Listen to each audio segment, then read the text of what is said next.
I think what you're seeing from a retail miner perspective, from a pubco miner perspective, is they are making the moves now in anticipation of the wave. Welcome back to the Compass Mining Podcast. My name is Jarrett, and once again, I'm joined by Cameron Morrissey, who is a colleague here at Compass. Cam was recently on, and we were talking about the importance that culture plays in Bitcoin mining, and especially at Compass. And one of the words we landed on, even though it may sound a little, I don't want to say taboo and corporate-y, was resilience. And today we want to talk a little bit more, expand on that, and really talk about this moment that we're in, because we're starting 2025. Historically, according to the cycle, this should be a bull run. And we kind of want to give you some behind the scenes about how we're thinking about culture, resilience, and more importantly, how everyone can stay ahead of the wave in Bitcoin mining. That was a long intro. Cam, how you doing? I'm doing great, Jarrett. Thanks for inviting me back on. Here we are, back at it. It's like no time has passed. I think you were on in early December or late November, but time is, that period of time, especially stateside, between Thanksgiving and New Year's, I feel like it evaporates. It's gone. Yep. And then all of a sudden you're in the new year. Where do we start? One of the things that we got some feedback from was people really like to hear about the cultural conversations we were having that have to do with the industry. I think a lot of time on this podcast and other podcasts and other content you may engage with, there's not a lot of talk about that. It kind of sometimes turns into a nerd fest where you're just talking about the terahashes per, the joules per terahash, and you're talking about the newest tech, or you're talking about a merger and acquisition that's happened or some new expansion. But I think focusing on I guess I want to say the soft skills, if those are more the hard skills, understanding the technical side, are just as important. And you and I know that the best organizations, including Compass, are always pushed forward by a really good cultural identity. And so with that, let's talk about staying ahead of the curve, because one of the motifs that has come out in the last couple episodes is like, look, we're in a very interesting time. It is January of 2025. What are things that we can do to kind of stay ahead of the curve? So with that said, if someone asks you that, or stay ahead of the wave, if someone asks you that, where would you start? And feel free to, go through the layers of with Bitcoin, because normally people are going to ask you about Bitcoin maybe before they ask you about mining, then with Bitcoin mining, and then, feel free to touch on Compass if you want to, or we could. I'm not exactly sure how we're going to get this out. I'm going to start with Compass and then go from there. Probably, okay. If somebody asks, how do you stay ahead of the wave? How do you, is look at opportunities that coming up. You start with where you're at. Like, first and foremost, I can only do stuff today. I can't go back in the past. And what happens is that builds on itself. And I think what our leadership at Compass has done really well is understand, Bitcoin, the cycles, the industries within mining, and set us up from the right perspective. And so we've done a ton of work. When we talked about resiliency in the last podcast, from like a cultural standpoint, that was built up from putting in the hard work and having the right people on the team that are willing to put in that work and willing to see the vision and be motivated by that vision. The resiliency that we have has come from the practical work and the problems and the obstacles and the other issues that we faced, whether it was the bear market in late 22 and 23 and seeing mining companies wash out, to dealing with site partners that were, having problems and other things that were going on in the industry. All of those things build that resiliency. And when you talk about setting up for the future, if you keep stacking those individual decisions, you end up in just a fantastic place. I mean, one of the reasons I'm so bullish on Bitcoin, the mining industry, Compass specifically, is just the tailwinds that we've been able to put in place. Talking about, Bitcoin, you can't help but talk about the current administration in the United States, where you have a bunch of Bitcoiners on the cabinet, where you at least at this point have, good talk coming from the future president. Now, whether that turns into action, that's always a, U.S. politics sort of thing. You never necessarily know. But certainly that looks like a tailwind. We have the cycle itself that looks like a tailwind. You have adoption that's out there, either from a retail standpoint, from a nation state standpoint. You've got all of these tailwinds setting up for 25. And the good mining companies saw that setting up, a year ago. I know that, our CEO, Paul, talked about it when we, hit the bear market. He's like, we've got to be ready for this to last for, 18 months.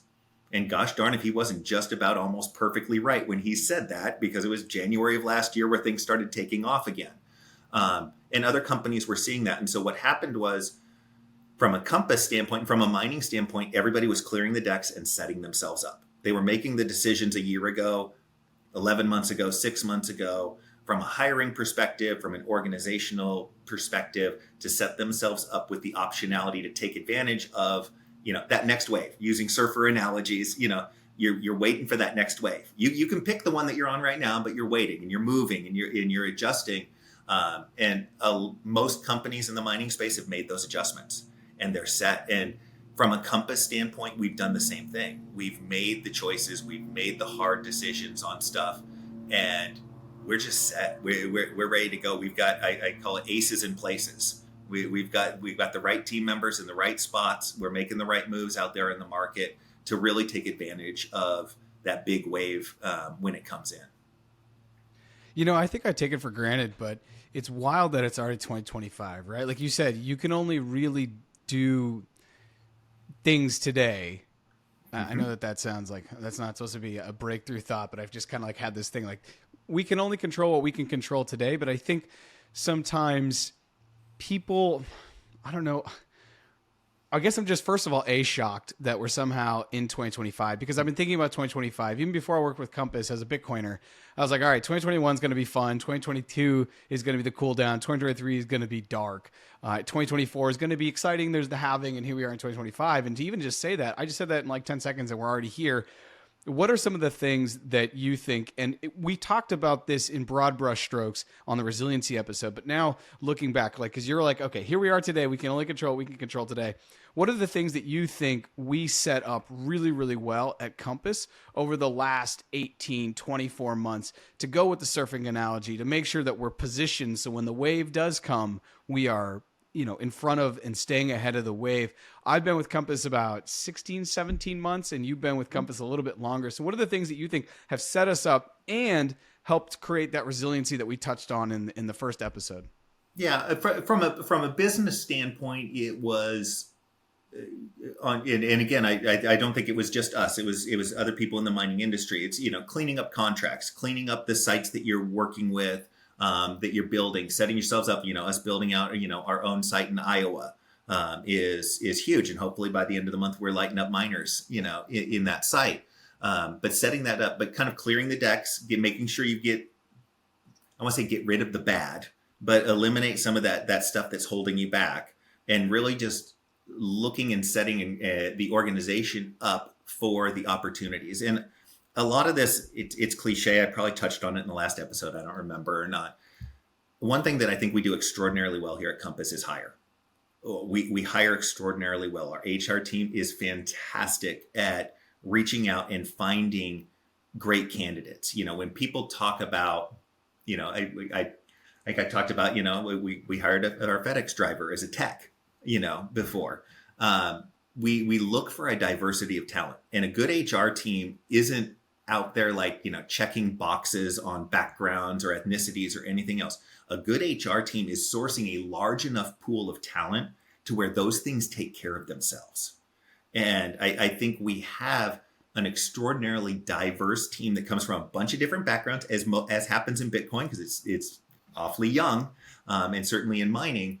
And then we've taken that diversity of experience and run them through the gauntlet of all of the crazy issues that you deal with in mining.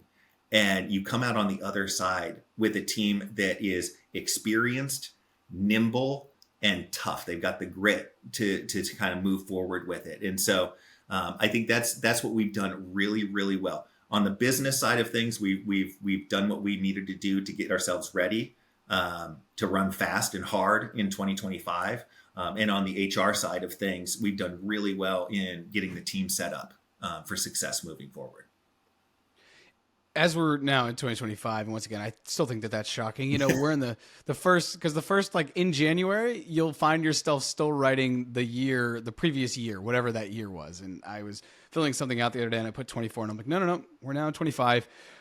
What are some things that you are particularly excited for? Like, let's go with the analogy. What are the waves that Compass can ride, Bitcoin mining can ride? Maybe start with Compass and feel free to touch upon the larger ecosystems of Bitcoin and Bitcoin mining. Sure.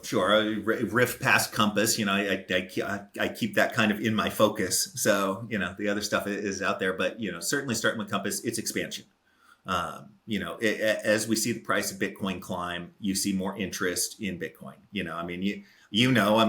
The charts of YouTube views and Twitter engagement, loosely tracks the price of Bitcoin as it moves. And so, when we get that bull run here in 2025, we'll see more demand. We've already seen a pickup in the fourth quarter. We've seen a lot more, feelers from larger customers, smaller customers, everything else. So we should see some more demand. And we're setting ourselves up to be able to capture that and to bring that into our ecosystem, take care of those customers, take care of those miners. And so it's the expansion that I'm most interested in. Shocker, as a business person. But we're looking to go into Texas 6. Actually, we just lit up and brought miners online maybe 30, 40 minutes ago, something like that. So that's coming online. We're looking at the Iowa site. We're looking at a bunch of other sites, and there's a lot of irons that are in the fire out there, and some of those are going to hit. I won't quote numbers on what I'm hoping for as far as the exahash that we're going to have, but that's what I'm looking for, is just the growth. There's a pathway for us to double and triple the number of miners that we have under management, and with that, is exciting is bringing on new team members to it. We brought on, a tech who's worked in networking and stuff like that. Just yesterday, we brought him on board to help with the Iowa site. Totally new to Bitcoin mining. And he is just jazzed to get his hands on machines, build something up, and get into this crazy new world. He knows a bit about it. He's got brothers that mine and stuff like that. But he isn't seasoned at all in the Bitcoin space, and he's ready to run. And so getting a lot of that new energy in here, I'm looking for a lot of fun in 25, just building out the team and building out our sites. One of the things that happened in 2021, I believe it, or between 2020 and 2021, probably 2021 when the price kind of went. Because in 2020, it was November, December where it cracked 20,000, which was the previous all-time high. And I remember that moment because I was like, oh, wow, Bitcoin's back. That's kind of nice. And then before you know it, January, it was like over 30, 35, over 40. And then it hit even like 63 or something. And then this is in 2021. And then Elon basically said Tesla no longer wanted Bitcoin because of the environmental concerns, which now we know were unfounded, whatever. But then the price started to cascade. It went down a little bit. All of that is to say, I think in the next 3 months, if the cycle continues, if we see kind of what happened as you go from the halving year into what I call the bull market year, which are going to be the 2021, 2025, 2029, and so on, we're in a sweet spot right now where the miners are still pretty undervalued. Yep. I don't know if that was well said in English, but the miners are undervalued, and it feels like we're in a moment where if you're trying to get hash online, now is the moment. Any thoughts around that? Yeah, I'll use the surfing analogy. Not that I'm a surfer for some reason. I'll just keep throwing this analogy out there, like I know what I'm talking about. But it's all about you want to position ahead of it. I mean, that's flat out it. You need to be ahead of the wave to really take advantage of the wave. And if you're talking surfing competitions, you need to have the right position to actually be the one that grabs the wave and things like that. And I think what you're seeing from a retail miner perspective, from a Pubco miner perspective, is they are making the moves now in anticipation of the wave. I mentioned, I think at the outset, so many of the tailwinds, whether it's the halving, whether it's the 4-year cycle, whether it's, the administration that's in, whether it's M2 liquidity, going down all those techno rabbit holes that you can in this space. We've got a lot of tailwinds. And I think that provides a lot of support for people to be making aggressive moves. And that's what you're seeing right now, is the people that had capital on the sidelines that are waiting, they're getting in the market now in anticipation of a move. And so the smart money is making plays right now, maybe on a limited basis. You look at that, like I always say, having one miner is great, but really it's ideal to have, 3, 5, 6, 10, that can kind of space things out a little bit.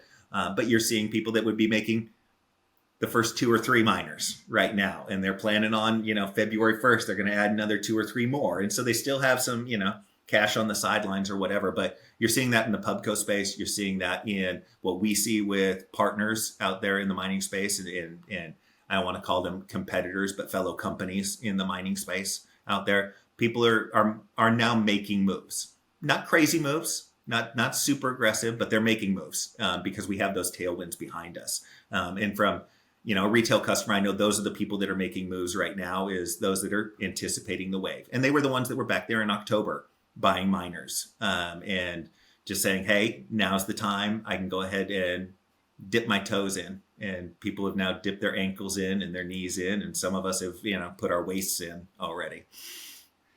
I want to continue with the surfing analogy. And this is where I don't know enough about surfing to make this salient. So bear with me. What are the challenges ahead? And I'm trying to think of, is there going to be a shark in the water? What are the things that we can't see, or what's something that you potentially foresee? And then also, how is Compass uniquely positioned to be able to see that, say, okay, it is what it is. There's a shark in the water. We're going to overcome that. Yeah, the issue that you're gonna run into, the shark that you run into is not what I would even consider a shark, and that's when you set things up correctly, that's what you have. The downside isn't much of a downside. Obviously, from our perspective, I'm looking for growth, and when you see that hyper growth, and we saw it in 21, when you see that hyper growth, all of a sudden you can't find rack space to plug miners into, and you can't find miners because now the manufacturers are overloaded because of the demand. And so those are the two things that we see out there right now is, what a horrible problem to have is too much demand, for your product. And that's the ideal place to be in. So that's the struggle that we could potentially have moving forward, is a rack space. I know that we've built in some optionality and are looking at different flexible ways to be able to capture that market if it happens, and we don't have to capture that market if it doesn't. So we've looked at some creative ways of doing that, but that's certainly going to be a struggle. I don't see, based on how we have our company set up, that the expansion itself is problematic. And gosh, I hate to say that because I feel like I'm going to jinx it. But getting back to what I said earlier, we've got a fantastic team. Our turnover is minimal. And it's a bunch of people that have been through the fire before. So whatever comes up, likely we have seen something, either the same thing before or something very similar, know how to react to it. And I just think we're ready to deal with those challenges when they come up. So expansion itself, from a site perspective, those things, it's always the unforeseen. Who knows? ERCOT changes their mind on something weird. That could throw a monkey wrench into things. But no, I just wildly pleased with how the leadership team here has set the company up for 25.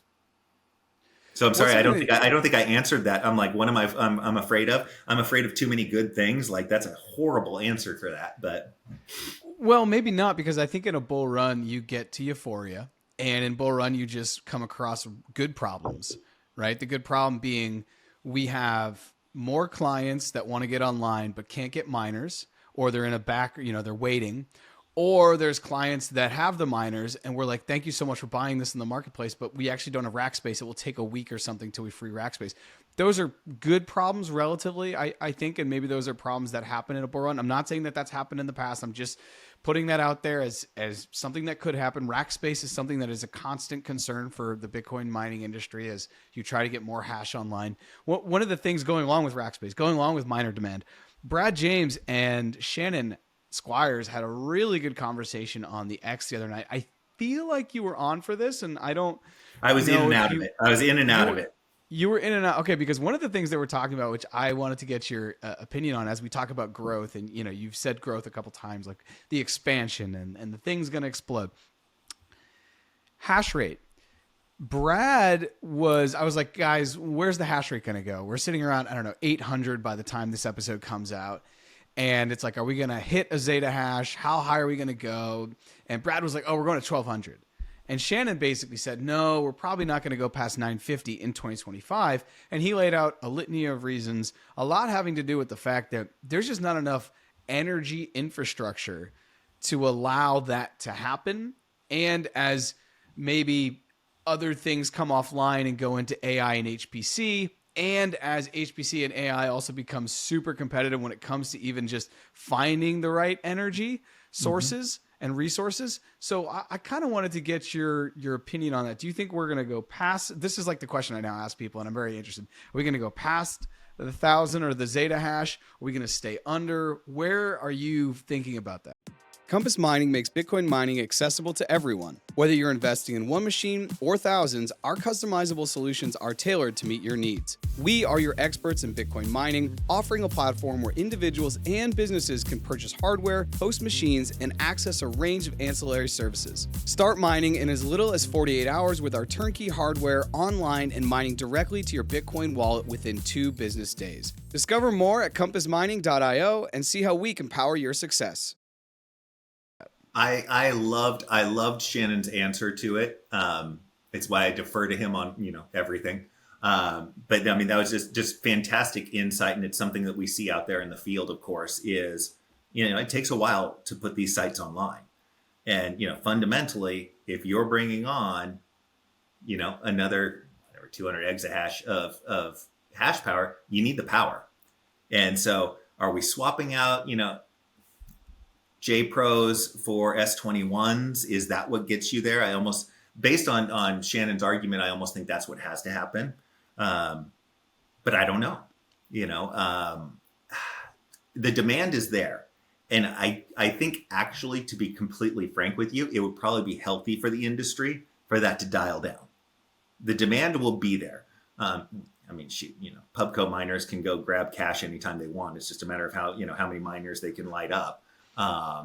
So the demand will be there. It's a matter of whether the infrastructure is there actually to support it. And it is interesting, the AI kind of is a competitor, at least for power, in this space.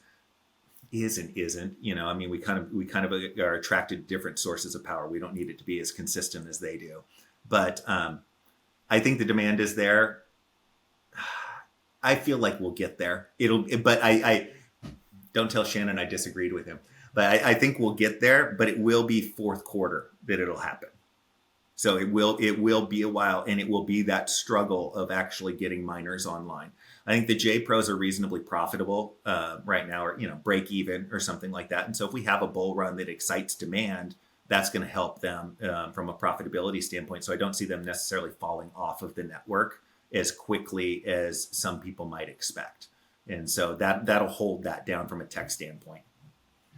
By the time this episode comes out, on the episode before this, Nico Smith had come on, and he talked about his 2024 miner review. And one of the crazy things that he shared is things most of us know, but I think just saying it out loud is kind of crazy, that in 2023, the hash rate went up 100% because it went from 2050 to 500. Mm-hmm. And then in 2024, the year we've just left, it went from 500 to 750 plus, which is, 50%. So even if it were to go over the Zeta, it's still not, it's nominally less and it's a percent-wise less, but as the numbers grow, everything is becoming actually proportionally, it may seem like a lot. And also, I think every exahash that's now put online is going to be just that much more competitive as you get farther down the bell curve. So it is quite crazy to think that since the beginning of 2023, so not even 2 years ago, back to January 2023, we've gone from around 250 exahash to about 800 in 24 months. And I agree with you. I think it would be kind of great for the industry if the hash rate cooled down a little bit in its growth for a whole host of reasons that Shannon called out. Yeah. AI and HPC, some of the pubcos are going to diversify into that. AI and HPC are going to take some of the energy contracts. They're going to make it a little bit more competitive. And they have a completely different business model that may or may not be more attractive for energy contracts. And the energy infrastructure. Shannon really called that out. And that's just not a place where I know. So as you said, I also defer to Shannon on these things. But I think it'd be great. And one of the things that Nico Schmidt and I were talking about in the previous episode is like, look, we kind of need the Bitcoin price to continue to outpace difficulty and hash rate. So that way hash price increases. Because recently, even though Bitcoin hit 108,000, hash price barely moved because difficulty and the hash rate have been exploding. And the relationship between those three is just fascinating to watch. This is complete nerd Bitcoin mining speak at this point, but for you personally, and I want to talk about Bitcoin a little bit. I know we talk about Bitcoin mining. I What's something want to actually double yeah. back to something, and I Okay. don't know whether I was in and out of that conversation with Shannon as he was kind of going through power contracts and stuff. I want to say the one X factor is international expansion. So if you talk about large, large projects happening in Africa, whether it's the dam in Ethiopia or whether it's the Middle East and lighting things up, or there was a ton of work being done in Paraguay when the bear market hit last. I believe Compass was looking at some of these places because we have contacts in the industry, so we know when opportunities present themselves. But I think international could kind of be the X factor in your question of a Zeta hash, is whether that actually fills some of the gap that happens in the United States. Yeah, I personally think it cracks a Zeta hash just because of that. I think a lot of the conversation in Bitcoin mining on this show, we probably need to be more global, and that's on me to step that up. I think that it doesn't take much for a couple OPEC nations to just point, and this is what I think I said on the X, on the space, to just point some of their natural resources and say, yeah, 3% of our oil, we're not going to sell it to the market. We're going to put that into energy to monetize through Bitcoin mining. Yeah. I think Bhutan has totally laid out the blueprint for countries to take their natural resources and just turn it into whatever they want. Bhutan, for me, is the wealthiest Bitcoin country on the nation because they have 800,000 people. They have 1 million people, I think, and they've been mining Bitcoin since like 2015 or something on a pretty industrial level. So I completely agree with that. I think, yeah, so I completely agree with that. And where I wanted to go is I wanted to ask you, like, we've kind of talked about, is it going to crack a Zeta or not? And that has to do, I think, also with the wave, because if you think that that's going to happen, continue to position yourself in the set, getting ready for the next wave. What are some things, and I want to change and talk a little bit to you as a Bitcoiner, what are some things that you're looking forward to as a Bitcoiner in this wave? For me, and I'll give you my example, it's sovereign nations. It goes global. It's sovereign nations. It's other nations that are like El Salvador. They have a younger president who's maybe a little bit more progressive, who looks at his population and says, we're tiny. What do we have? We have thermal energy or some kind of a natural resource. Almost every country has some natural resource. There's some island nations that would argue that they don't. Yeah. But what's something, so for me, it's the sovereign nation conversation. And for you, yeah, what are some of the things that could make the wave bigger for Bitcoin? So a couple of things I'll kind of like, because it always changes. So if you talked to me a year ago about what I was looking for in this next cycle that hits, I was looking at sovereign nations, and it's kind of like the number I'm looking for is I'm looking for like 7, 8, 9 to make it legal tender, or now everybody talks about is strategic reserve or something like that. I'm looking somewhere in that neighborhood where they can actually start trading with one another, and so they create some sort of like Bitcoin trading block. And I think that has something that can have a little bit of a feedback loop to bring some other countries, especially the countries that use the dollar as their currency, and whatever it is, 36 of them out there or something like that. Where they can kind of de-dollarize into Bitcoin a little bit. That is one that I'm looking at. What I would talk about before is the promise of Bitcoin being a digital currency. And so it is that store of value now. And we need to tackle the medium of exchange. And so whether it's, Lightning and Lightning wallets, I really was looking forward to the proliferation of that in this cycle, where we could start making Bitcoin a medium of exchange, the currency that we all want it to be, and start tackling some of those financial rails that have been in place for 50 years. That's what I was excited at. Didn't expect mass adoption or anything like that, but I wanted some technology and stuff like that. And I do think, that's going to happen. Bitcoin starts cracking, 150, 200,000, goes on its nice little bull run, and you'll see a lot of money flow into that stuff. And so, I was looking for progress on that. I just had a discussion where I was like, you know what? Human nature is too brutal. It's too brutal, and I need to zoom out more. I'm like, if Bitcoin goes to 150, 200,000, nobody's going to want to spend their Bitcoin. Nobody's going to care about it being a medium of exchange or a digital currency. It is human nature, animal spirits. It will still be that thing that everybody is writing as a store of value, an investment, et cetera, et cetera. And so I think what I call it painful, because it's the obnoxious part of Bitcoin that, don't get me wrong, being personally invested, I love that. But it's like, I really want to get to the part where it's reaching its promise and, helping people and helping the world, and breaking down some of these barriers that we have to progress as a society. I want that. It's just going to take more time. It's just going to take more time. We have some more hurdles to get over. And so when I look for Bitcoin, it needs to appreciate in price and get past that. And so we can start using it as a medium of exchange. And then once you start using it as medium of exchange, instantly my Diet Coke becomes, 1,000 sats and not, $1.25 at the corner store. So I wonder how far we are from that, because every cycle, this will be my third bull run, I'm constantly like, oh, it's going to happen. It just has to happen. But you're right. Human nature is so brutal. And the other thing I think is, when Satoshi created this, and I'm going to speak for Satoshi, which one should probably never do, but I think when Satoshi created this, it was at a time where it was like, we need to just remove the value. We need to extract the value from the banking system and have control of it. I don't think Satoshi, and so that once we do that, then I have my money and you have your money, and you're in Las Vegas and I'm in Boston. I'm like, Cam, let me send you some money, and then we can do it outside of the banking system. I don't think Satoshi foresaw, this is my opinion. I know that he mentions the bailouts. He even put that into the blockchain but I don't think Satoshi potentially foresaw the amount of money governments would start to spend by printing to solve their problems post 2008. Yeah. That's my theory. And so because of that, and the pandemic changed everything, where there was like $6 trillion, I think even in the United States, just printed, it became more of a store of value than an internet medium of exchange, which has been a really interesting evolution, where people who are reading it, like, someone could read the Bible literally, and they read the white paper literally. It's like, oh, it failed to do what it was set out to do as a medium of exchange. So I don't know. Do you feel the same? Because I feel like you're right. If it hits 200,000, no one's going to want to sell, right?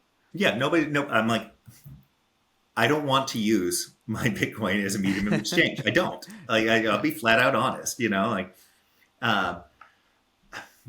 I think that's an interesting take in just the hockey stick of government spending. And I mean, everybody sees it on any number of different charts that are out there right now that really occurred, 5 years after Bitcoin hit. It is something that probably couldn't be foreseen. I don't think anybody would have seen that. And so I do think that puts a highlight on it as a store of value. I think maybe part of my wanting it to be more of a medium of exchange is, I'm sick and bloody tired of watching CNBC and seeing the stupid talking heads talking about, well, it's supposed to be a currency and nobody's going to use it as a currency if it keeps going up and down in value. And I'm like, you're right. But I'm like, it's stages, and we're talking about decades here, not, it's only been around for 15 years. Like, we're talking decades. I'm talking 2050, 2060, is when it might be a unit of account, in places. And so I'm just like, it was a zoom out moment just over the last couple of weeks, and having some discussions where I'm like, I need to slow my roll on kind of like what my expectations are for it. And for whatever reason, Satoshi very much probably, anticipated wild government spending, certainly, kind of as the death knell of, certain currencies and stuff like that. That was going to happen. It probably just happened way sooner than he thought. But we'll get there. The path is clear. It's just how long it takes to get there. And I think we've got some more time, is I'll say, unfortunately, what it looks like. My opinion. Definitely is. Yeah, no, I agree. It's an if and a when. And then now we talked about Bitcoin a little bit. I try to stay away from getting into my Bitcoin niche, but bringing that back to Bitcoin mining, one of the narratives I think is going to be really interesting. And on the next episode, I'm going to have on Tyler Stevens. Do you know Tyler Stevens? No, Do you know about no. him? Tyler Stevens is a kid who is the CEO, not a kid. He's just younger than me. So I'm like, oh, he's a kid. He's the CEO of The Space in Denver. And he and Wyatt were on. Yeah, he and Wyatt were on to talk. And he's going to be on the next week talking about Bitcoin heat reuse and how if we start to, what he's basically saying is, let's change the idea of Bitcoin mining to we're mining to get Bitcoin. And he's like, what if we mine to get heat? And then we're also super satisfied that we got Bitcoin out at the same time. Because he's like, he looks at all these things. He's like, we're wasting so much energy that we could be capturing and using. And that is another narrative that I'm interested to see. If people start to think about Bitcoin mining as an industry in this cycle as something more. Yeah. And once again, I think it could be Bitcoin. I think it could be for energy. And then I think the other thing is what Gridless is doing in parts of the world, which is like, let's use Bitcoin mining to bring energy to places where it hasn't been before. What I'm trying to say is, what are your thoughts around the utility narrative of Bitcoin mining beyond just let's stack sats? I mean, I think, I think it's cute. I just saw a video of somebody, curing beef jerky with their Bitcoin miner. And don't get me wrong, it's cold. I'm up in the Bay Area. It's cold, and I've got a heater here, and I'd really rather just have an S9, heating my room right now and making a few sats on the other side of it. So I look at those, and there are some interesting projects. I think, Finland had one where they were reusing it and heating a city and stuff like that, so that's definitely a use case.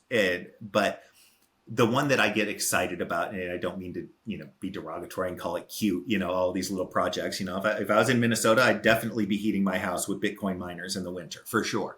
That's an obvious one. But the one where I really get excited is when you start talking about the developing world. And, the prodigal case that we've been talking about for years, as far as Bitcoin supplementing renewable sources, for instance, is, that hydro project in Ethiopia. It's $1 billion dam. I think I saw something. It's 25% of its energy being generated is generating Bitcoin at this point. So they're monetizing a resource that wouldn't be monetized otherwise. And I am desperately hoping that proliferates, especially on the African continent, where there's so many opportunities for the same darn project, on the Congo or, in any of the rivers in sub-Saharan Africa, where you can now, the ROI on your gigantic project is significantly quicker because of that. And you'll see that, all over in the developing world. And I think I'd be hopeful about that in this next cycle, that more of those things get greenlit. And I think it's an obvious thing. And when you talk about, Gridless and what they're doing out there, I mean, that's the vanguard of Bitcoin mining, is doing more with less, finding resources, harnessing those resources. That's the promise of Bitcoin mining. And, the aspect of it that probably jazzes me most, is in my soul, is the benefits that it can bring in regards to energy proliferation, renewable energy in particular, and all of those. So if you follow the internet's path, and I think the internet was created in DARPA in like the 70s or something like that. And it was basically like, they say all tech, starts with the government, because that's where the most R&D is. And then you're thinking, okay, the internet's just for nerds in the 90s, but then by like the 2000s, even in the late 90s, but really in the 2000s and the 2010s, the internet changes the development landscape forever. That's the arena that I came from before I decided to dedicate my hours to Bitcoin mining, which has been an exciting transition. And if you think that, I think Bitcoin mining will take the exact same route. I think in the next 10 to 15 years, there's going to be energy coming online in places that just wouldn't have been profitable. No one's going to go put a transformer out there, but they're like, okay, if we can monetize the 90 or 80% of the energy we don't need, especially at night, et cetera, from a river or whatever, or any other type of geothermal that we have, I think it's really bullish. And this is actually reading from Nico Smith's review, which I'll actually leave a link for this, his annual mining review. He says Bitcoin mining could add 2 to 4 billion annually to Ethiopia's GDP, serving as a blueprint for other African nations. By leveraging its energy resources, Ethiopia is paving the way for economic growth and positioning itself as a technological leader in Africa. I mean, that's a crazy amount to add to a GDP in a world where I feel like everyone's, I don't know, things are so competitive. So. Well, you can look at global economies, and energy is what leads the way. Their access and their ability to have energy is what leads the way to their development. And so that's such an essential thing in the developing world, whether it's Africa, Asia, everywhere. Access to energy and abundant energy drives progress in societies, and so where Bitcoin mining can help with that, like I say, that's the part that hits me in the feels as far as what we do. And yeah, I hadn't seen that. I got to dive into my Nico Smid. Because yeah, he's hitting on some of those points that I'm hitting on too. Yeah, he dives in all that. Let's go ahead though. I wanted to ask one last thing. You had mentioned about managing expectations, and I think that that's really good because if you're a surfer, and we use a lot of surfer analogies for two guys who I don't think are ever really located near surfing communities, but one of the things I think going into the bull run is managing your expectations. Do you want to leave us with a thought on managing expectations for this bull run? Be optimistic and have optionality. Like that's it. Be optimistic and have the optionality to be able to make the moves in different directions. That's my big thing. Be optimistic. You should be optimistic in a bear run too, but it's in a bull run. Be optimistic and keep your options open as far as whether to zig or zag, because you never know. I'll use a football analogy. You never know where the hole's going to open up on the line that you can run through. So it's true. I love that. Optionality and optimism. Those are two things that I think every company probably just needs more of. Why not? If you're watching this on YouTube, please subscribe. Listen to this on a podcast platform. Please go ahead and subscribe. Make sure you're following us on social media at Compass Mining. Cam, thank you once again for hopping on and really diving into how culture is going to influence business and having this really salient conversation early in 2025 of how people can stay ahead of the wave. Yep. Love it. Thanks, Jarrett.